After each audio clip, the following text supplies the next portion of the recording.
Welcome to the Mind's Eye. I'm Dr. Benjamin Kilbourne.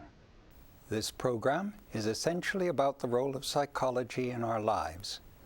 And today, we'll be concerned with the senses and thinking. Future programs will take up a variety of subjects: dreams, performance anxiety, shame, depression, and perspective and illusion, among others. I will depend on your comments and questions and suggestions for the shape of things to come. And I welcome any suggestions you might have about questions you might have about relationships, the education of your children, child rearing, or any matters psychological.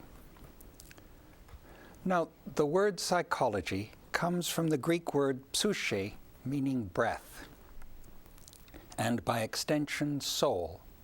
So how is it that this word has come to be associated with tests, visits to a psychologist's office, treatment of disorders such as attention deficit disorder or bipolar disorder, IQ barometers, and parents seeking numbers to allay their anxieties about their children's future? Now, this is a story that I don't have time to tell today, but it's a rather important story for another time, having to do with the role ascribed to diagnosis and treatment, with the mind-body problem, and with the conception of the relation between psychological treatment and what is conceptualized as symptoms.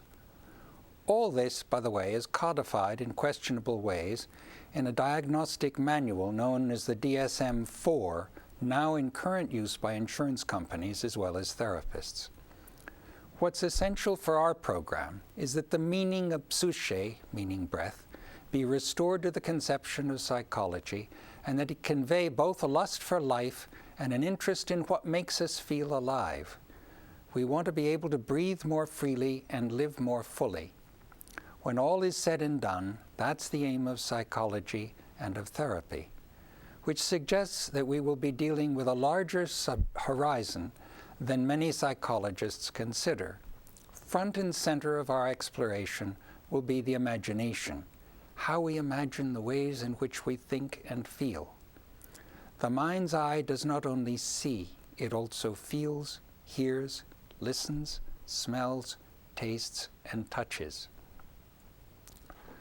So we are to be concerned with what makes us live, with the soul and heart broadly construed.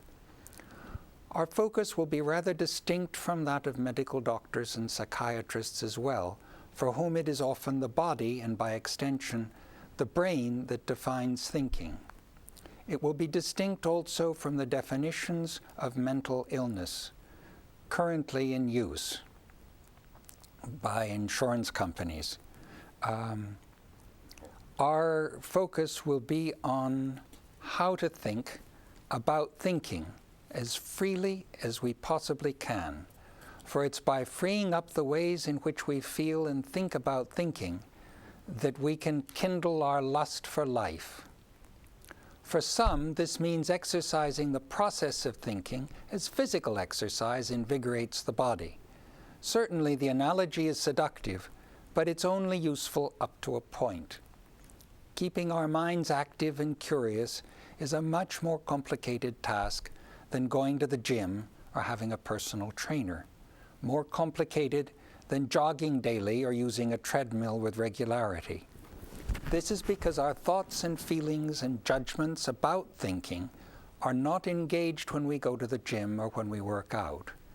It is our bodies on which we focus, and we know there are exercises that we can do, movements that are known and repetitive, as we know the pleasurable feelings of blood flowing more quickly and endorphins pumping. But physical exercise alone, while it can certainly reduce anxiety, is not likely to quicken our imagination. Intellectual vigor can't grow from physical vigor, although they're certainly related. Often, assumptions held by both professionals and patients about medical practice tend to treat the body passively, as an object, and not as belonging to the suffering person. Conceptions of health often omit the well-being of the psyche and focus on the body, and it is assumed that doctors can promote the health of the body without the patient having to do much or even think about what's going on. Doctors are the experts. Tests are beyond our comprehension, and blood work will tell a tale that we patients know nothing of. With mental illness as with physical illness, how we think about what ails us, how we experience it, has an enormous impact on what the illness can become and on what it is. The freer we are to think about how we feel and feel about what we are thinking, the better the outcome. Such freedom can be a direct result of the doctor-patient relationship. I remember once having an angiogram and dealing with a doctor who looked only at his screen while performing the procedure, all the while chatting with his assistant about cleaning up his garage. Not only was I totally ignored, but what this doctor was working on, the image on a screen, was totally unfamiliar to me. Yet it was supposed to be my body. So the experiences of the doctor in effecting the procedure and mine in undergoing it were totally discrepant, as though I was for him a being from outer space as he was to me. All this brings us back to the Greek concept of psyche, breath or soul, that which gives life. Above all, our sense of life depends upon relationships and begins with the mother-child relationship, in which the child looks up into the mother's eyes and the mother looks into the child's eyes, and both look, sense, and imagine, struggling to reach out and to know each other in that struggle. And in that struggle and curiosity lies a sense of life. For me, as a practicing therapist and psychoanalyst, a challenge with patients is to help them free up their thinking so that they can feel more alive. A good example of the constriction of thinking that can incapacitate lives is the end of the composer Robert Schumann. Now, in the 19th century, Schumann was the most prominent and the most prized conductor-composer in all of Europe, and his music still inspires us. But later in his life, he became obsessed with one note, the note A. His entire musical imagination had shrunk to one note. From a man who could imagine orchestras, all their instruments, with the entire range of musical timbres, he could only think of one note. Now, the A is the note used by orchestras to tune their instruments. Orchestra musicians tune to the A, often played by the first violinist. And if you remember concerts, you'll remember that the first violinist plays this note first. Now, Schumann crowded out his musical imagination. For him, music was dead, and only the note A was prominent. Soon thereafter, he threw himself into the river and spent the remaining months of his life in an institution, never to compose again. The example of Robert Schumann reminds us that how we think has an enormous impact on feeling alive. The greater the range of our thinking, the more alive we feel. Conversely, the more restricted is our thinking, the more compromised will be our sense of life. When we're preoccupied with worries and our thoughts keep returning to them, it's often difficult to safeguard the freedom of our mind's eye to look and to see. We tend to look less and to see less. Worse, our blindness goes unnoticed. One of the functions of therapy, therefore, is to call attention to blindness, to reawaken the power of the mind's eye to look and to see and to imagine with all the senses. By so doing, therapists can help to work through crippling anxieties that strangle thought.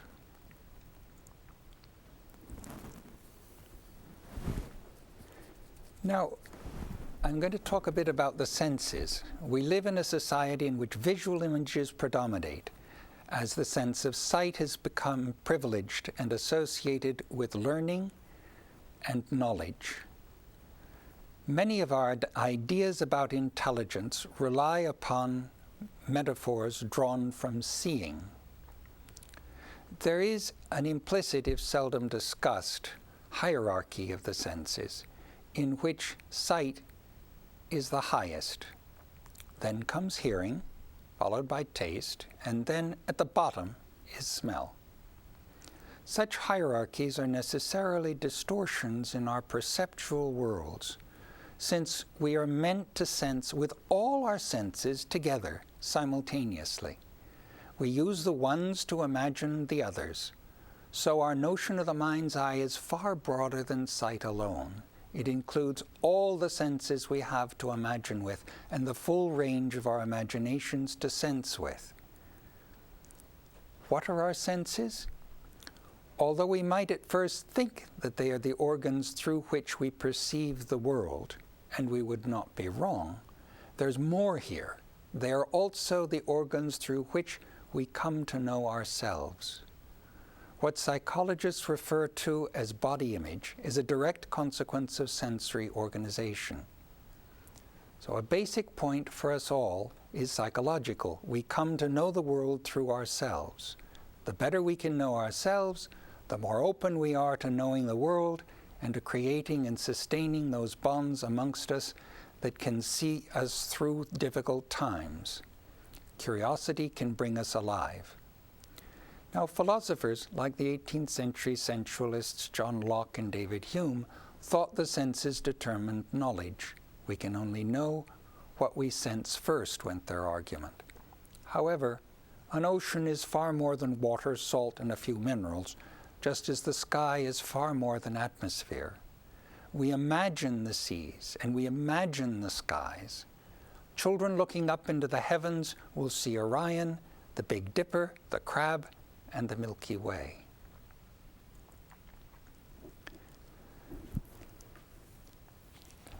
Now, let us pause for a moment to consider what comes under the rubric of media, computers, television, and the movies. All exclude the majority of the senses in ways direct human contact can never do. Even in reading silently, we have more senses at play. There's the feel of the paper, the smell of the book, the look of the print, the sound of the pages turning, and of course, the time that is required to do these things. When we read,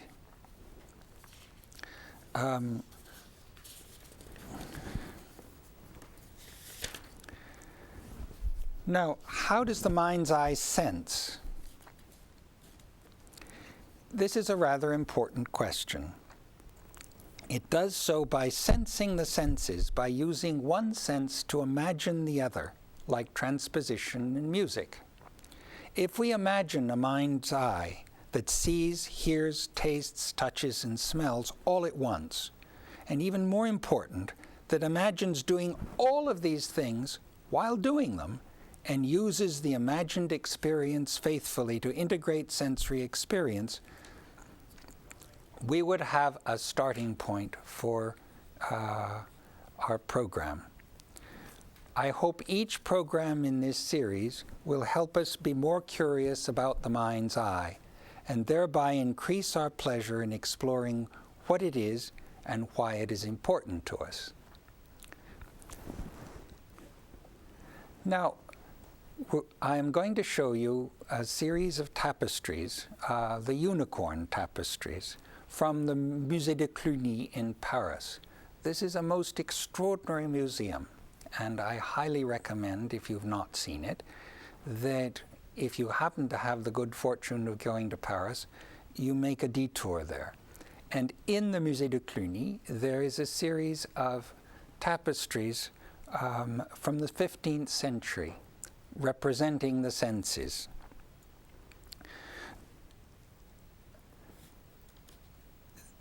There's a 6th tapestry, the meaning of which is rather mysterious and on which I'm going to focus a little more extensively. Oceans of ink have been spilled over these tapestries.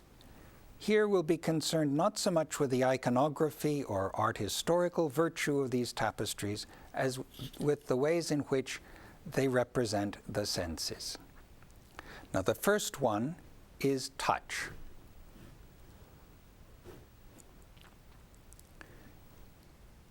In this tapestry, you can see the lady touching the horn of the unicorn and the monkey touching his chain. There's a lion flanked by two bunnies. The lady is adorned with jewels. Now, imagine that you wanted to describe an image of touch. What would it be like? Try to use this image to compare it with the one you might have imagined. The next one is smell, l'odorat. Here the lady is picking petals from a flower. Her maid-in-waiting carries a basket of flowers, and the monkey is smelling the flowers in the basket. The sense of smell is thus focused on the flowers, and the flowers represent the sense of smell. The next one is sight, la vue. Here the lady is holding up a mirror for the unicorn and touching him on the neck tenderly. There's no monkey, but there's a cheetah or leopard in the foreground and two dogs flanking in the lower right and left-hand corner of the tapestry, looking on attentively. It's striking that the lady who holds the mirror up to the unicorn rather than the other way about. We can imagine that the mirror is also the mirror of relationships. The lady holds out the mirror to the unicorn to show the unicorn who he is and to show herself what she perceives him to be. Now the next one is hearing, l'ouïe. Here, the lady is playing a pipe organ. While her lady-in-waiting works the bellows, the unicorn and lion are marginalized.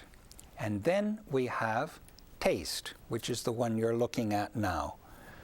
The lady is tasting grapes, held by the lady-in-waiting, as she holds her hand up for a parrot, who perches on her finger. Birds in the sky are flying above her. As though to imitate her, the monkey is also eating, as perhaps are the rabbits.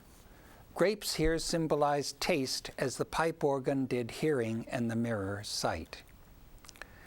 Now we come to the most interesting of the series, À mon seul désir, or To My Only Desire. This is the most fascinating and perplexing of the series.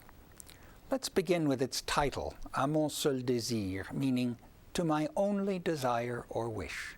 Now, what could the lady's only wish be? Looking at the tapestry, we see the lady putting her jewels away in a box held by the lady-in-waiting. There are two conspicuous birds, one with its feet extended as though it was landing, as in the first tapestry, and a second bird, perhaps a falcon, with tethers to keep him from flying away. On the bench sits a little white dog atop a pillow. Now the lady is depicted in front of the opening of a tent, its flaps held open by the lion and the unicorn. The lion has its mouth open and its tongue out. His mouth is closed in all the other tapestries. The monkey at the bottom is inconspicuous. Of possible interpretations for our purposes today, there are several in the context of our exploration of the senses. First, the tent held open, combined with the unicorn's horn and the lion's tongue, suggest a sexual meaning, sexual union combining all the senses and adding love, the superordinate element. Second, the tent suggests a movable dwelling place and opens onto a secret world of which unicorn and lion are gatekeepers. The lion was a symbol of earthly strength, of the world of the senses, and the unicorn a symbol of freedom and chastity and the world of the imagination. To have the two flank the open tent might suggest that both physical strength and imagination would be needed to penetrate beyond the folds. As for the gesture of putting the jewels into the box, that might be a gesture of the renunciation of sensual trappings or an enrichment of the jewel box suggesting sexual temptations.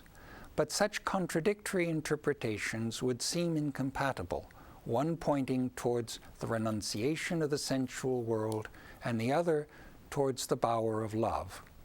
However, if we think of the importance of love in the Middle Ages, of the troubadour, of the centrality of love for notions of morality and ethics from the Middle Ages through the Renaissance, what at first seems impossibly distant becomes much closer. The theme could well be the triumph of love over the senses and sensuality, or the reign of love over the senses. Additionally, the open tent connotes availability to the world of the senses and beyond to love and relationships. It suggests relationships in which there's nothing to hide, no house to defend, as in the Three Little Pigs, no raging war between what is imagined and what is real. It seems to designate relationships without fear or danger and characterized by a full awakening of the senses because of the freedom in love. This tapestry also expresses both the bondage of the senses and the liberation that comes from responding to them all, both the bondage of the bodies limited by the senses and the limitless skies of the imagination when the senses can be integrated into a sense of life.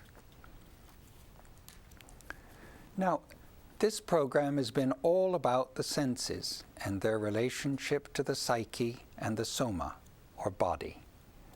We imagine what we sense, and we think about what we are imagining as we feel while touching what we see, tasting what we hear, and listening to what we smell. When we speak of our feelings, we're designating our capacity to imagine what we sense and to feel about what we imagine. Psychology is therefore important for an understanding of how sensing, imagining, feeling, and thinking all constitute part and parcel of what we can know, both of ourselves and of others.